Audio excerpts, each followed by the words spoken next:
nature has amazing healing. You see, the water,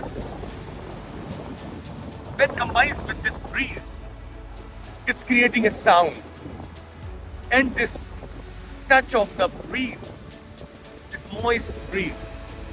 So we have a healing by the sound therapy of the ocean. We have a healing by this visual, beautiful vision, and then by the smell of this water from the earth and the touch, healing touch of the wind. So this is the best medicine actually.